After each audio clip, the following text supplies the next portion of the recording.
नमस्कार दोस्तों। राहुल गांधी कौन है जो सत्ता के तमाम हमलों, क्षेत्रीय दलों के तमाम हमलों, नफरती लोगों के तमाम हमलों, पूंजीपतियों के तमाम हमलों और गुंडे बदमाशों के तमाम हमलों के बावजूद न रुक रहे हैं, न थक रहे हैं, न वो किसी को थकने दे रहे हैं।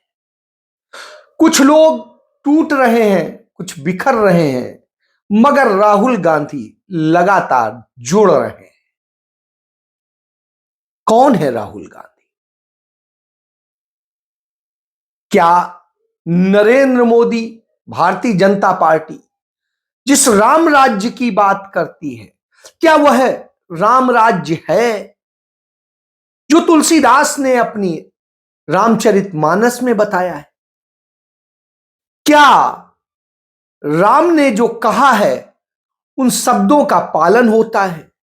क्या राम एक व्यक्ति है, एक मूर्ति है, एक मंदिर में बैठा हुआ कोई एक देवता है? क्या है? राम तो एक विचार है।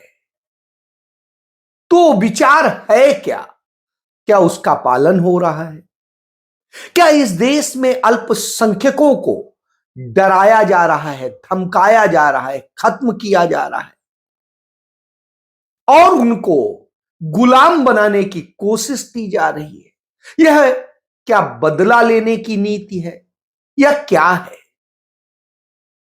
और क्या क्षेत्रीय दल सिर्फ अपनी सत्ता, अपने स्वार्थ, अपने सुख की राजनीति करते हैं? इसके सिवाय उन्हें न देश से मतलब है, न देशवासियों से मतलब है, न उनके तमाम सारे जीवन से मतलब है। क्या नरेंद्र मोदी सरकार सिर्फ चंद पूंजीपतियों यानी गौतम अडानी और अंबानी दो समूहों के लिए काम करती है? उनकी एजेंट ही सिर्फ बन गई है और उन्हीं कंपनियों को बढ़ाने की सारी पूरी रणनीति तय करती है? क्या है? आज जब नरेंद्र मोदी सरकार का, या कहेंगे भारत की जो मौजूदा सरकार है, उसका संसद में आखिरी दिन था, तब यह सवाल मौजूद है। और इसमें सबसे बड़ी चीज है कि नरेंद्र मोदी सरकार पर बार बार राहुल गांधी ये हमला बोलते हैं। देश के जिस कोने में जाते हैं उस कोने में हमला बोलते हैं और ये कहते हैं कि ये कैसे अदानी की सरकार है, कैसे अंबानी की सरकार है। एक खबर से शुरू करता हूं कि 1933 की एक कंपनी थी, आपने भी खाई होगी शायद, पान पसंद, टूटी फ्रूटी और दूसरी इस तरह की तमाम छोटी छोटी कैंडीज होती थी। उनकी एक कंपनी थी रावल गांव। उस कंपनी को 1933 की उस कंपनी को मुकेश अंबानी समूह ने अधिग्रहित कर लिया, उस पर कब्जा कर लिया, वो उनकी हो गई। इसी तरीके से गौतम अडानी ने अमरकंटक पावर को कब्जा कर लिया और अपनी कंपनी में अडानी पावर में मिला लिया, वो उसका हिस्सा हो गई। ये आप सोचिए, सारी कंपनियां धीरे धीरे यही दोनों कंपनियां कब्जा करती जा रही। ये वैसे ही है जैसे बड़ी मछली छोटी मछली को खा जाती है, या मगरमच्छ किस तरीके से बाकी जानवरों को खा जाता है, लोगों को खा जाता है, अजगर लील जाता है। कमोबेश आज वही स्थिति है कि आज लीला जा रहा है इस देश की तमाम कंपनियों को, तमाम निजी क्षेत्र की कंपनियों को, किसी को डराकर, किसी को धमकाकर, किसी को दिवालिया बनवाकर, किसी को कैसे, इस तरह का खेल चल रहा है। बहरहाल, जब यह खेल चल रहा हो तो आप एक और देखिए कि जब इस पर बोली लगाने की बारी आई अमरकंटक पावर पर, तो दो तीन कंपनियों ने लगाई थी, रिलायंस ने भी लगाई थी, लेकिन फिर साहेब का इशारा हुआ, सबने अपनी बोली वापस ले ली और कंपनी गौतम अडानी को मिल गई।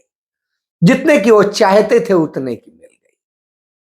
समझ लीजिए, यह तरीका होता है। इसी तरीके से सौदा वहां हो गया। तो ये खेल है, ये खेल चल रहे हैं इस देश में, और ये खेल यूं ही नहीं चल रहे। जब हम राम राज्य की बात करते हैं तो राम राज्य में क्या हो रहा है? हल्द्वानी में दंगा करा दिया गया। उसके पहले समान नागरिक संहिता यूसीसी लेकर के आया गया और उत्तराखंड में उसे पास कर दिया गया। देश का पहला राज्य बन गया जिसने इसे पास। क्यों हो रहा है ऐसा? उत्तराखंड में तो इतना मुसलमान भी नहीं है, उनमें आपस में इतना वैमनस्य भी नहीं है। और यदि भारत में दंगों का इतिहास देखें तो उत्तराखंड में सामान्य तौर पे कभी कोई दंगा फसाद हुआ ही नहीं। 1996 में एक घटना हुई थी और उसके बाद 2011 में एक हुई और ये घटनाएं निपट गई थी, लोग प्यार से रहते थे।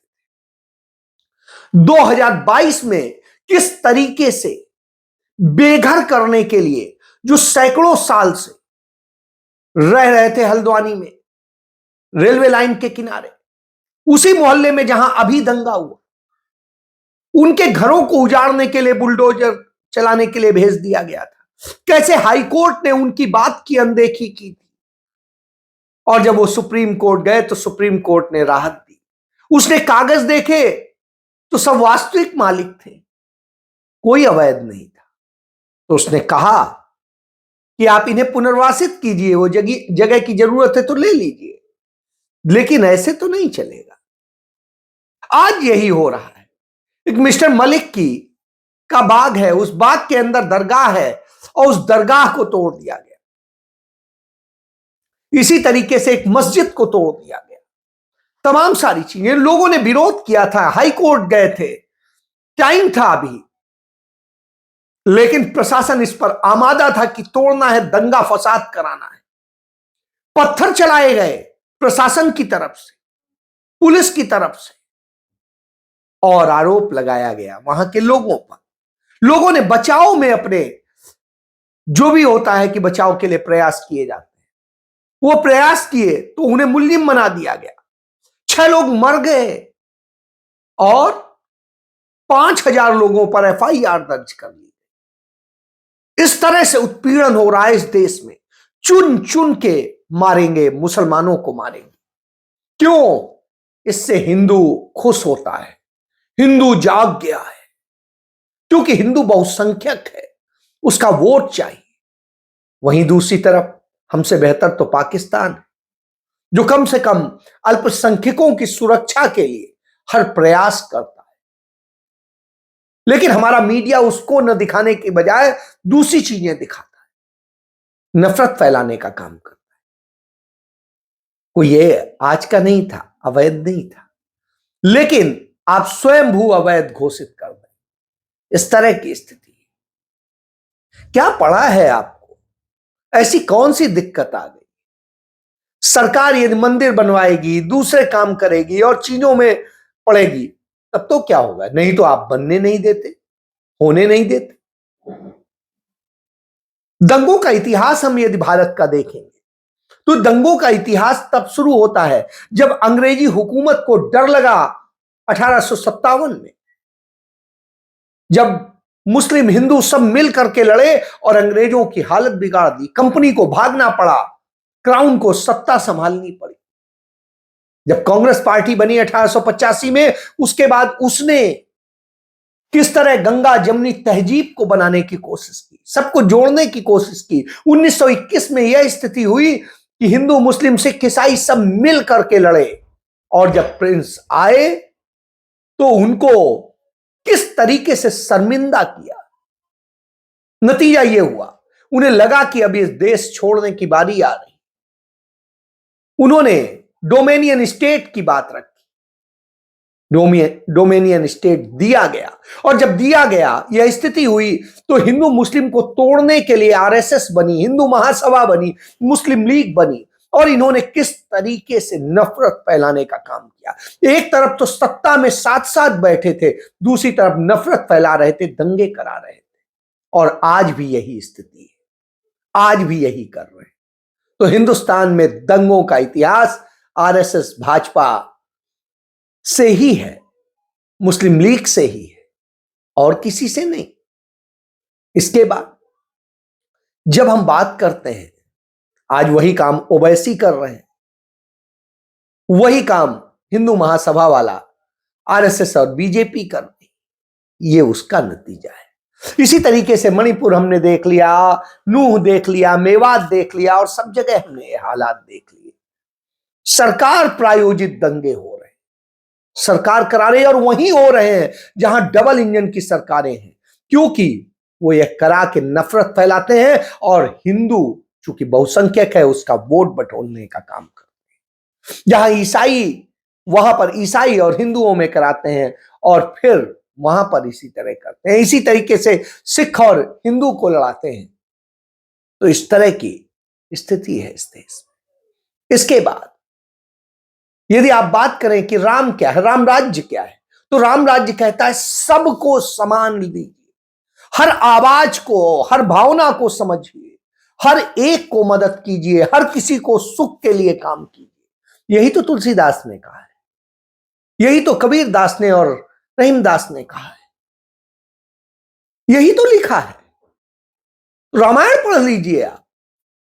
राम मंदिर में बैठा हुआ नहीं, देवता नहीं, राम कोई मूर्ति नहीं है, राम कुछ और नहीं, राम एक विज्ञान है, एक मैनेजमेंट है, उसको समझने की जरूरत। लेकिन दूसरी तरफ नफरत फैलाने का काम जो सरकार करती है, वही काम योगी आदित्यनाथ कर रहा है। वो कहता है कि हमने ताला खुलवाया था कृष्ण जन्मभूमि का, हमने ताला खुलवाया काशी का, हमने ये कराया, जबकि सत्यता यह है कि उन्होंने कहीं का कोई ताला नहीं खुलवाया। हर जगह शांतिपूर्ण ढंग से माहौल बनाने की कोशिश की थी कांग्रेस ने, ताला भी खुलवाया था, लेकिन इन्होंने तोड़ा भी, नफरत भी फैलाई, कब्जा भी किया, और उसके बाद हमले भी कर रहे हैं। प्रधानमंत्री कपड़ों से मुस्लिम्स को पहचानने की बात करता है। तो यह स्थिति है नरेंद्र मोदी। तो कौन सा राम राज्य? ये तो जहर राज्य है। हिंदुत्व के नाम पर इस देश को जहर में झोंका गया है। तो यह जहर है। पंडित नेहरू इसीलिए इस तरह की चीजों के खिलाफ थे।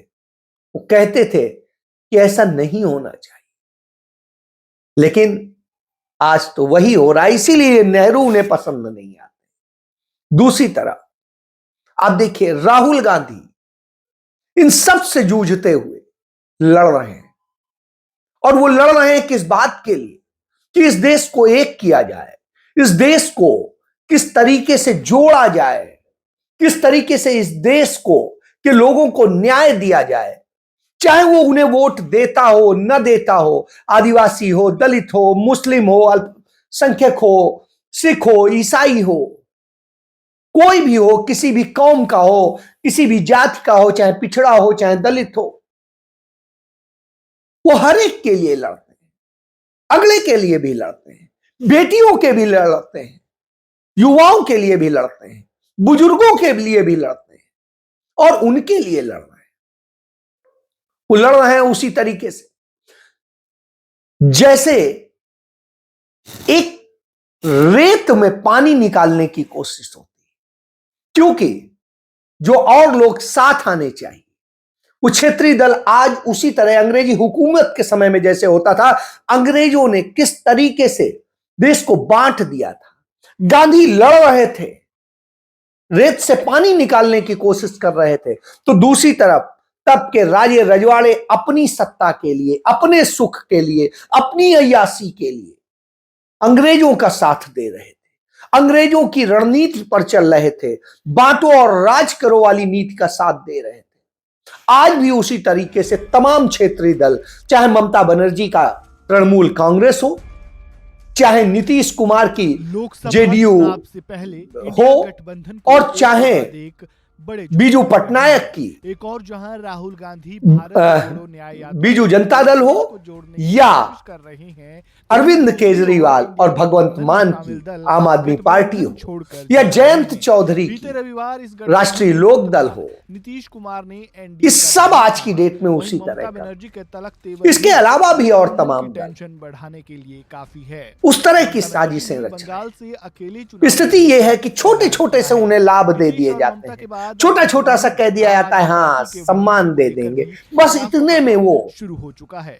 जयंत चौधरी को मोदी में अपने दादाजी चौधरी चरण सिंह नजर आने लगते हैं और नीतीश कुमार को नरेंद्र मोदी में कर्पूरी ठाकुर नजर आने लगते हैं, तो किसी को नरेंद्र मोदी में राम नजर आने लगते हैं।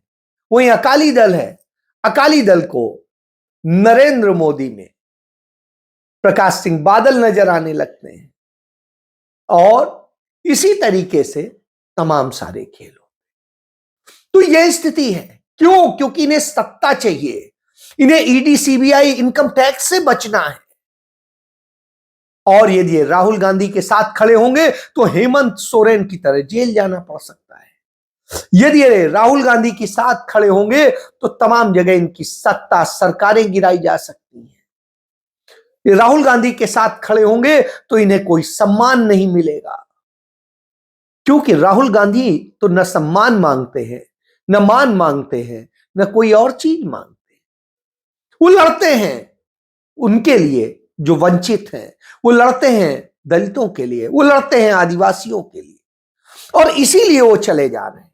इसीलिए वो शुतुरमुर्ग की तरह से अपना काम कर रहे हैं, उस रेत को खोद रहे हैं और उसमें कुआं बना करके उससे पानी निकालने की कोशिश कर रहे हैं। तमाम सारे लोग, चाहे कांग्रेसी हो चाहे तमाम दूसरे हो, उन्हें कहते हैं क्या मूर्खता का काम कर रहे हैं, क्यों इस तरह से ये यात्रा कर रहे हैं, क्यों वो भारत जोड़ रहे हैं, क्यों भारत जोड़ो न्याय यात्रा कर रहे हैं।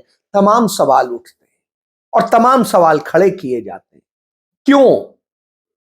क्योंकि राहुल गांधी अपनी धुन में निकले हुए, शुतुरमुर्ग किसी को नुकसान नहीं पहुंचाता है, वो अपने काम में अपनी धुन में लगा होता है और उसको करता रहता है, उसी में सुख महसूस करता है, उस पर कोई कुछ करता है वो नहीं फर्क महसूस करता है, वो उसी हवा में अपने आप को ठंड महसूस कर लेता है। लेकिन दूसरी तरफ गिद्ध है और वो गिद्ध है नरेंद्र मोदी, और उस गिद्ध की सेना है तमाम वो क्षेत्रीय दल, वो मिल करके उस शुतुरमुर्ग पर हमला कर रहे हैं और लगातार कर रहे हैं, उसके राह को रोकते हैं। लेकिन वो अपनी धुन में चला जा रहा है, उसे देश जोड़ना है, उसे इस देश के लोगों को सुख देना है, उसे इस देश के सारे धर्म के लोगों को एक साथ लाना है, गंगा जमुनी तहजीब को एक साथ लाना है, इस देश के हर आदिवासी का जल जमीन जंगल अधिकार बचाना है, उसको हर दलित को उसका हक देना है,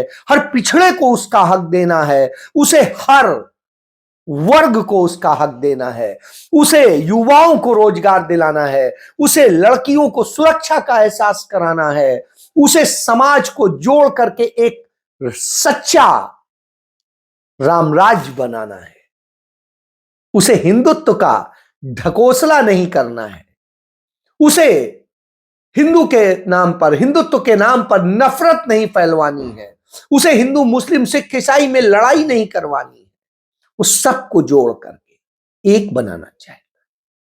तो आज लड़ाई इस बात की, जब यह लड़ाई हो तो फैसला आपको करना होगा कि इन पूंजी के समर्थकों को, पूंजीवादियों के समर्थकों को, इन नफरत के समर्थकों को, इन गिद्धों के समर्थकों को, और गिद्धों के साथ आपको जाना है। अरविंद केजरीवाल पंजाब पर गिद्ध निगाह लगाए हैं, दिल्ली पर गिद्ध लगाए हैं, हरियाणा पर लगाए हैं, गुजरात पे लगाए हैं, गोवा में लगाए हैं और दूसरे राज्यों में लगाए कि हमें अधिक से अधिक मिल जाए। वही दूसरी तरफ ममता बनर्जी पश्चिम बंगाल पे लगाए हैं, असम में लगाए हैं और नॉर्थ ईस्ट के एक आध राज्यों में लगाए हैं। और कुछ और जगह जाती हैं। इसी तरीके से जयंत चौधरी पश्चिम उत्तर प्रदेश में गिद्ध निगाह लगाए हैं, हरियाणा के कुछ हिस्से में, राजस्थान के कुछ हिस्से में गिद्ध निगाह लगाए हैं और वहां अपने को पाना चाहते हैं और करना चाहते हैं। इसी तरीके से गिद्ध निगाह लगी हुई है नीतीश कुमार की, वो बिहार में, बिहार के आसपास के राज्यों में, वहां पर अपने आप को करना चाहते हैं, उसके लिए गिद्ध निगाह लगाए हैं। और इसी तरीके से चाहे अखिलेश यादव हो या और दूसरे हो, इसलिए अब ये लड़ाई अकेले लड़नी है, राहुल गांधी को लड़नी है, यूपीए जो उनका ओरिजिनल होता था उसे लड़नी है। ये बात उन्हें समझ लेनी चाहिए। सच्चाई है, जो ये इंडिया गठबंधन बनने आए थे वो वास्तव में छद्म थे। पहले भी वो इधर उधर छटकते रहे हैं और अब भी वही है। अब देखिए, ममता बनर्जी भी भाजपा के साथ रही है, अकाली दल भी भाजपा के साथ रहा है, उसकी भी गिद्ध निगाह है पंजाब में। आम आदमी पार्टी भी जो है वो भारतीय जनता पार्टी के साथ ही मिलकर के अन्ना आंदोलन का पूरा एक गेम प्लान थी, आरएसएस का हिस्सा है। और इसके बाद में जिस तरीके से जयंत चौधरी हैं, इनका परिवार जिस तरीके से बार बार जनसंघ से लेके संघ तक सबसे सदैव जुड़ा रहा है, कांग्रेस को ही तोड़ता रहा है, इसी तरीके से नीतीश कुमार की स्थिति है, वो भी सदैव यही रहे हैं। तो ये जितने सब हैं, ये सब साजिश सिर्फ अपने लिए करते हैं, अपने लिए।